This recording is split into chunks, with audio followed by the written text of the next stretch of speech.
ఒక చిన్న నెగ్లిజెన్స్ కొన్ని సార్లు ప్రాణాల మీదకి తీసుకొస్తూ ఉంటాయి.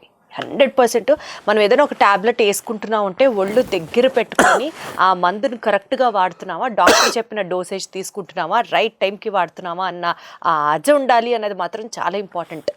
ఇలాంటి సంఘటన ఒకటి రీసెంట్గా డాక్టర్ గారు చెప్తుంటే విని షాక్ అయ్యాను. ఒక్కసారి మీతో డెఫినెట్లీ ఈ వీడియో ద్వారా షేర్ చేసుకుంటే మీరందరూ కూడా 100% చాలా అలర్ట్గా కేర్ఫుల్గా ఉంటారు అన్న ఒక ఉద్దేశంతో ఈ వీడియోలో డిస్కస్ చేయడం జరుగుతుంది. So yes sir. సో రీసెంట్గా ఒక ఐసీయూలో అడ్మిట్ అయిన పేషెంట్ గురించి మన హాస్పిటల్ గురించి చెప్తానండి.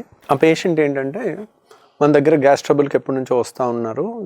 అప్పుడప్పుడు 6 నెలలకో సంవత్సరానికి ఒకసారి వస్తారు. ఏదైనా చిన్న ప్రాబ్లమ్స్ ఉంటే మందులు వాడతారు, తగ్గిపోయేది. Also a diabetic patient. తను ఇప్పుడు మన అర్ధరాత్రి almost semi conscious or unconscious coma స్టేజ్లో వచ్చారు. అంటే ఒక్కొక్కసారి పిలిచి నాలుగు చూపించండి అంటే చూపిస్తున్నారు, ఒకసారి చూపించట్లేదు. అంటే సెమీ కోమా లాగా ఉన్నారు. అంత ఆ స్టేజ్లో వచ్చారు. వాళ్ళంతా చెమటలు పట్టేసినాయి. సో ఏం జరిగింది అని చూస్తే ఫస్ట్ అయితే అడ్మిట్ చేసి అన్నీ చూసుకుంటే షుగరు 40 ఉంది. సో ఏంటి ఇంత తక్కువ ఎందుకు ఉంది అని ఇన్సులిన్ వాడుతున్నారంటే షుగర్ పేషెంట్ ఇన్సులిన్ వాడుతున్నారు. ఎంత వాడారు, ఎందుకు డోస్ ఎక్కువైందా, రాత్రి ఏం తినకుండా ఇన్సులిన్ వాడినా కానీ షుగర్ డౌన్ అయిపోద్ది. తిని వాడితే డౌన్ అవ్వదు. ఏమన్నా తినలేదా అంటే బాగానే తిన్నారు, రోజు తిన్నంతే తిన్నారు, రోజు తిన్నంతే ఇన్సులిన్ చేసుకున్నారు. మరి ఎందుకండి ఇలా అయ్యారు అని ఆ కోణంలో ఆలోచిస్తే మనం ఏమో ఆలోచిస్తే అన్కాన్షియస్ అంటే పక్షవాతమో లేకపోతే ఒళ్ళంతా చెమటలు పడుతున్నాయి, హార్ట్ అటాకో అనుకున్నాం. కానీ ఫస్ట్ షుగర్ చేసేసరికి అనుమానం వచ్చింది షుగర్ మీద. షుగర్ ఇంత సడన్గా డౌన్ అవటం వల్ల ఇది. షుగర్ నార్మల్ ఉందనుకోండి, మనం పక్షవాతమో వేరే దాని గురించి ఆలోచిస్తాం. సో అప్పుడు అర్ధరాత్రి వచ్చినప్పటికీ నేను పాత మందులు ఏం వాడుతున్నారు అని చూసాం. ఏమన్నా చేంజ్ జరిగిందా ఈ మధ్యకాలంలో అని అడిగితే ఒక చిన్న చేంజ్ అయిందండి. మా ఇన్సులిన్ రెగ్యులర్గా వాడే ఇన్సులిన్ అయిపోయింది, ఈరోజే రీఫిల్ చేసుకున్నాం, కొత్తది తెచ్చుకున్నాం అని అన్నారు.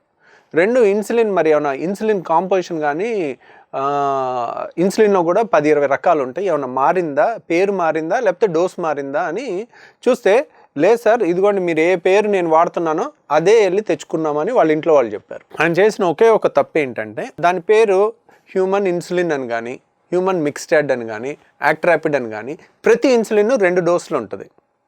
40 యూనిట్స్ 100 యూనిట్స్. ఇప్పుడు నేను ఇది మాట్లాడేది నా ఈ చేతిలో ఉన్నది 40 యూనిట్స్, ఇది 100 యూనిట్స్. సో దీనికి ఈ సిరంజ్ ఉంది కదండి, ఎర్ర కలర్ రెడ్ సిరంజ్, ఇది బ్లాక్ సిరంజ్. ఈ 2 కూడా క్వాంటిటీ ఇక్కడ నుంచి ఇక్కడికి ఫుల్ డోసు మనం ఇట్లా ఫుల్గా లోడ్ చేసుకున్నాం అనుకోండి 1 ml అని చూపిస్తుంది. 1 mlలో ఇది 100 యూనిట్స్ ఉంటుంది. ఇది 1 ml లోడ్ చేస్తే ఇక్కడ 1 ml చూస్తే 40 యూనిట్సే వస్తుంది. సో సేమ్ మందు క్వాంటిటీ సేమ్ 1 ml, కానీ దీంట్లో కాన్సన్ట్రేషన్ ఎక్కువ ఉంటుంది. ఇది ఎందుకు ఇచ్చారు మరి, 2 డోసులు ఇవ్వటం డేంజర్ కదండి, పేరు ఒకటే పెట్టారు. ఎతికితే దీని మీద ఎతికి చూసినా చిన్న అక్షరాలతో 40-100 కనపడుతుంది. నా రిక్వెస్ట్ ఏంటంటే అసలు 40-100 పెద్దది, ఒక వైపు సగం 40, ఒకవైపు ఇంత పెద్ద అక్షరాలతో రాయాలి, అది ఎవరికన్నా కనపడాలి, అలా ఉండాలి. సో వాళ్ళు ఏం చేశారంటే ఇన్సులిన్ సేమ్ ఇన్సులినే వెళ్ళి తీసుకొస్తే 40 యూనిట్లు డోస్ ఉండాల్సింది 100 యూనిట్ల డోస్ ఇచ్చారు.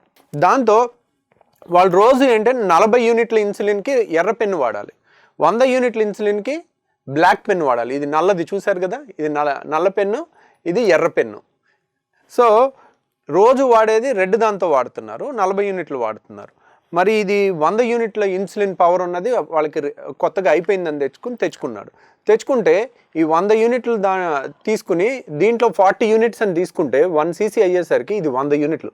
రోజు 40 తీసుకునే అతను సడన్గా 100 యూనిట్లు తీసుకున్నట్టు, దాంతో ఆయన కోమాలోకి వెళ్ళిపోవటం జరిగింది. సో ఎంత చిన్న తప్పిదమ్మో చూడండి. సో ఇప్పుడు ఈ ఇన్సులిన్ తయారు చేసే వాళ్ళే దీని మీద 40 అని ఎంత చిన్న అక్షరాలతో రాశారు. అదే ఇక్కడ పెద్దగా 40 అని ఉందనుకోండి, ప్లస్ ఇక్కడ 100 అని ఉందనుకోండి, 100కి 40కి కన్ఫ్యూజ్ అవ్వరు, 2 డోసులు వస్తుంది. అదేం డాక్టర్ గారు ఒకే మందు ఒకే సీసీలో ఇంత డిఫరెన్స్ ఎందుకంటే ఇప్పుడు షుగర్ స్టార్టింగ్ స్టేజ్లో ఉన్నారు. స్టార్టింగ్ స్టేజ్లో ఏం చేస్తారు, వాళ్ళకి 10 యూనిట్లు 7 యూనిట్లు 15 యూనిట్లు డోస్ పెడతారు. తక్కువ డోస్ పెడతారు కాబట్టి 10 యూనిట్లు తీసుకోవాలంటే దీంట్లో ఇంత తీసుకుంటే సరిపోతుంది, 40లో 1/4 అట్లా. అదే అలాగే ఒక 10 ఏళ్ళు వాడారు, షుగర్ 500 కంట్రోల్ అవ్వట్లేదు, పూటకి 50 యూనిట్లు ఇన్సులిన్ వాడాలి. దీంతో అవ్వదు. 40 యూనిట్లు 2 సార్లు గుచ్చుకోవాలి. ఇక్కడ ఫుల్ తీసుకుంటే 40, మళ్ళీ రెండోసారి ఇంకో 10 తీసుకోవాలి. 50 యూనిట్లు అలాంటి వాడాల్సి వచ్చినప్పుడు మనం ఈ రెడ్ పెన్తో చేయలేము. అలాంటప్పుడు కాన్సన్ట్రేషన్ ఎక్కువ ఉన్నది ఇది తీసుకుని వాడతారు. అప్పుడు మీకు దీంతో 2 ఇంజెక్షన్లు చేసే బదులు దీంతో 1 ఇంజెక్షన్తో అయిపోతుంది. 50 యూనిట్లు ఇవ్వాలనుకోండి, 40 ఒకటి ఇచ్చి మళ్ళీ 10 రెండోసారి గుచ్చాలి. దీంతో అయితే కాన్సన్ట్రేషన్ ఎక్కువ ఉన్నది, 1 ఇంజెక్షన్ గుర్చిస్తే సరిపోతుంది. అందుకని 2 ఉంచారు. సో ఇది చాలా కొత్తగా షుగర్ వచ్చిన పేషెంట్కో లేకపోతే ఇంత టెక్నికల్ థింగ్ చాలామంది డాక్టర్స్కే తెలియదు first of all. Okay. So డాక్టర్స్కే ఒక్కోసారి కొంతమందికి ఈ విషయం తెలియదు. అలాంటిది పేషెంట్కి, షుగర్ పేషెంట్కి మాత్రం ఏం తెలుస్తుంది?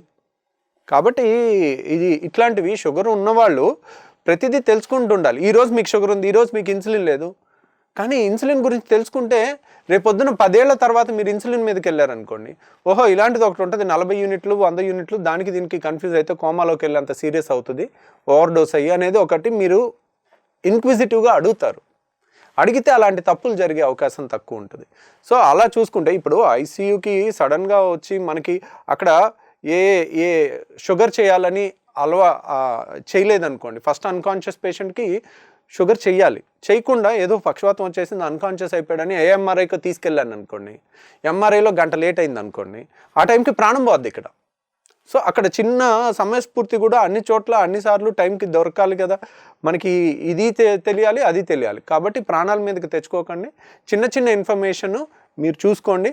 ఒక్కోసారి డాక్టర్లు అందరూ అన్నీ ఎక్స్ప్లెయిన్ చేసే అంత దాంట్లో ఉండరు, కానీ ఒక్కోసారి పక్కన టెక్నీషియన్స్ కానీ నర్సెస్ కానీ ఎక్స్ప్లెయిన్ చేస్తారు, ఎక్స్ప్లెయిన్ చేసినా అర్థం కాదు. అంటే చెప్పే విధానంలో తేడా ఉండాలి. చెప్పేది ఇలా డెమో చేసి చూపిస్తే అర్థం అవుతుంది. 40కి 40 చేసుకోండి అని చెప్తారు, కానీ ఇలా 100 కూడా ఒకటి ఉంటుందని, అలాంటిది మీరు వెళ్ళి రీఫిల్ చేసుకుంటారని వాళ్ళు ఊహించలేరు ఒక్కోసారి. కాబట్టి అన్నిసార్లు వాళ్ళనే బ్లేమ్ చేయొద్దు, మీకున్న జబ్బు గురించి మీరు కూడా తెలుసుకోండి.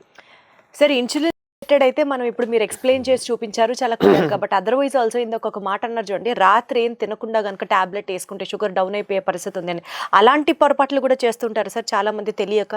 చాలా మంది అదే చేస్తుంటారండి. యాక్చువల్గా షుగరు ఎక్కువ ఉండేదానికన్నా తక్కువ ఉండేది డేంజర్, చాలా డేంజర్. మీకు 500 400 ఉన్నా వెంటనే డేంజర్ ఉండదు, కానీ 40కి వస్తే ఇమ్మీడియట్గా ప్రాణం పోయే అవకాశం ఉంటుంది. సో అంత డేంజర్ అనమాట. కాబట్టి ఎప్పుడు ఎక్కువ ఉండేదానికన్నా చాలామంది పుస్తకాల్లో రాసి ఉంటుందండి, 65 ఏళ్ళు 70 ఏళ్ళు దాటిన వాళ్ళలో షుగర్ పేషెంట్లో చావు అనేది షుగర్ ఎక్కువ ఉండటం కన్నా తక్కువ ఉండటం వల్ల జరుగుతుంది. సో అందుకని ఎప్పుడు షుగర్ డౌన్ అవ్వకుండా చూసుకోవాలి.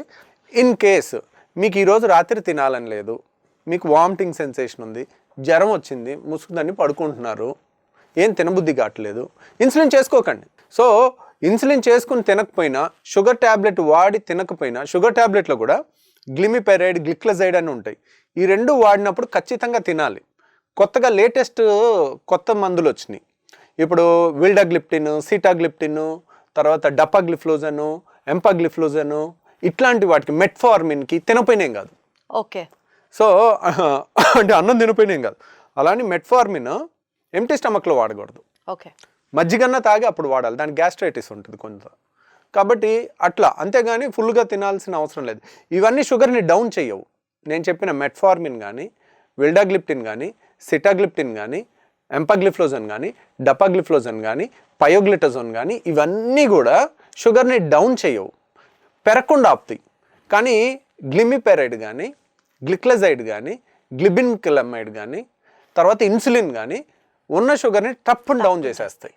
మీరు అలా డౌన్ చేసే టైంలో మీరు అసలు 300 ఉండి 200కి వస్తే పర్లేదు, 200 ఉండి 150 ఉండి తినకుండా ఉన్నారనుకోండి, అది 40కి వెళ్తే కోమాలోకి వెళ్తారు. ఒళ్ళంతా చెమటలు పట్టేసి, గుండె దడ వచ్చేసి, ఇంకేదో చచ్చిపోతున్నాం అన్న భయం వచ్చేస్తుంది వాళ్ళకి ఆ టైంలో. సో ఇలాంటి చిన్న చిన్న విషయాలు మీరు తెలుసుకోవాలి. ఇన్ కేస్ మీరు షుగర్ టాబ్లెట్స్ వాడుతున్నా, ఆ మాటకు వస్తే ఏ హెల్త్ ఇష్యూ ఉంటే దాని గురించి మీరు ముందరగా ఇన్క్విజిటివ్గా మీరే దాని గురించి తెలుసుకొని జాగ్రత్త పడడం అన్ని వేళలా మంచిది. Thank you sir. Thank you.